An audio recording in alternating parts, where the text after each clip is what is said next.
In this video, we'll discuss getting your first 100 subscribers. With our 7 tips, our goal is not only to reach that milestone fast, but set a foundation for long-term success on YouTube. Hello everyone, I'm Eric Lee with the Fantasy Football Consultants, and welcome to the 4th of a 10-part YouTube Creator Masterclass series. Links to all the classes in this free series, along with my YouTube bio, are included in the description.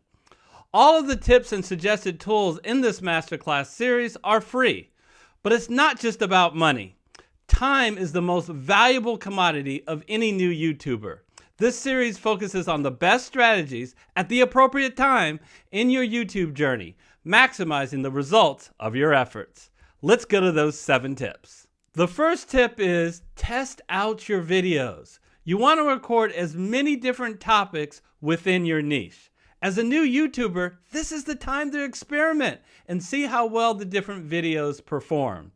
Now, when you're selecting topics and keywords for those topics, you want ones that have a high search volume and a low competition as much as possible.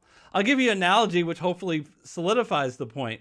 If you're fishing, you're going to want to find a place which has not only a lot of fish, but hopefully a lot less fishermen who are competing with you for those fish.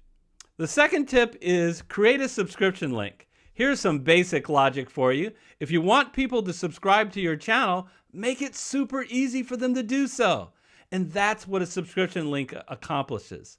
Creating a subscription link is done by putting the following characters behind your channel URL. !sub _ confirmation equals 1. So how do you get your channel URL? Go to YouTube Studio, Customization, Basic Info, and you'll see your channel URL. And if you have 100 subs, you actually will already have a custom URL. Now, then if you click on either of those URLs, it'll take you to your channel homepage. However, if you click on the subscription link, it sends you to your channel homepage with a pop-up to subscribe. Now, isn't that pretty cool? The third tip is to use your personal network. Now, after you've done the first 2 tips, you already have tons of content at a variety of different topics, and you have that subscription link. So it's time to email all your friends and family, make the announcements on your social media accounts like Facebook, Twitter, LinkedIn, and include in that the subscription link. And I know that can be long, so feel free to use bit.ly to shorten the link. Or what I do over email, I actually make the link an image that they can simply click on, and the image I use is the YouTube subscribe button. So I'll show you on the screen my signature block of all my emails that go out, the name of the channel, a request for them to subscribe, and of course, what my channel covers. So in all of our correspondence, we don't want to just ask people to subscribe. We need to sell them on why they would want to subscribe. And this takes us back to our very first class in the Masterclass series, where we talked about creating the perfect elevator pitch. That's a 20-second or less pitch on why people would be interested in your channel. The fourth tip is a well-written title and description. Both of these items tell YouTube what your video is all about. If YouTube recognizes the content as something that a lot of people are searching for, and with little competition, remember that's our perfect fishing ground, you'll get a lot of impressions. An impression is each time that the video thumbnail is shown as a part of a search inquiry. A couple of key things in relation to your title. Include your keywords in your title, preferably at the very beginning. Also, try to restrict your title to 60 characters or less so it doesn't get cut off during search results. As far as your description is concerned, the most important part is the first 2 sentences. First of all, it should include a bunch of keywords. Also, it needs to create curiosity and interest because it can be shown in the YouTube search results where viewers are making the decision on whether to click. Finally, you should include also in your description your subscription link and how viewers can contact you. Tip number 5 is use eye-catching thumbnails. Look, the keyword in your title and description got you the impression. Now you need people to click on your video, which introduces the term click-through rate. Look, if you have 100 impressions, but people click on 10 of those, that means you have a click-through rate of 10%, which is actually pretty good. YouTube says a majority of channels have click-through rates between 2% and 10%. Now, what YouTube would do is if you do not upload a custom thumbnail, they'll just take a random portion of your video as your thumbnail. You do not want that. So when you create your custom thumbnail, and I recommend you use canva.com, it's a free website.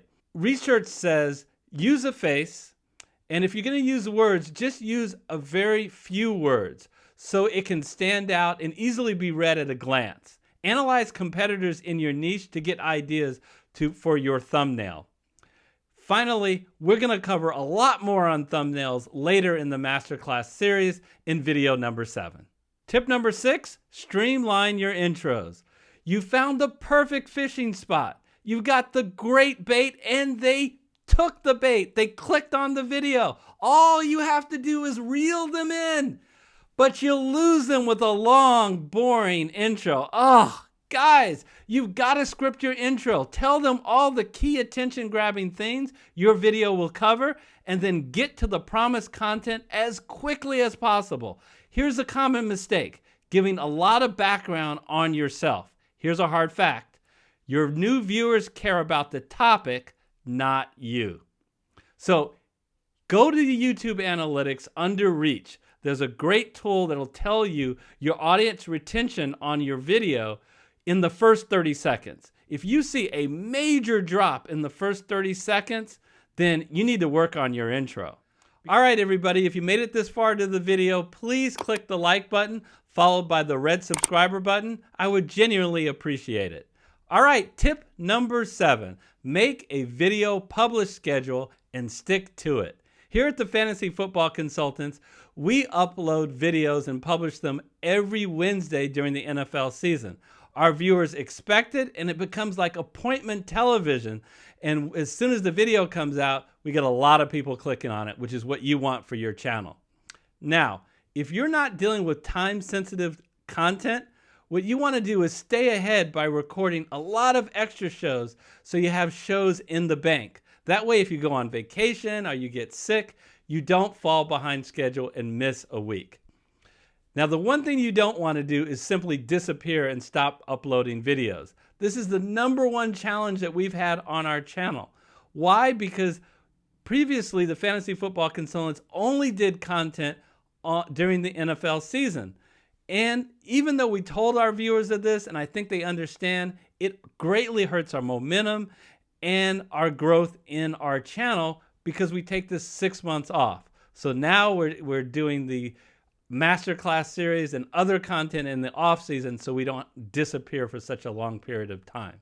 If you missed the last Masterclass series course, which was on the 5 tips to grow your channel from 0, I strongly recommend that you check that out. And that is on the screen now. Click on that. If you already watched that because you're watching these series in order, the next video in the series takes it from the essential steps to the advanced steps. 7 steps to get YouTube subscribers. Take care, and we'll see you in the next video.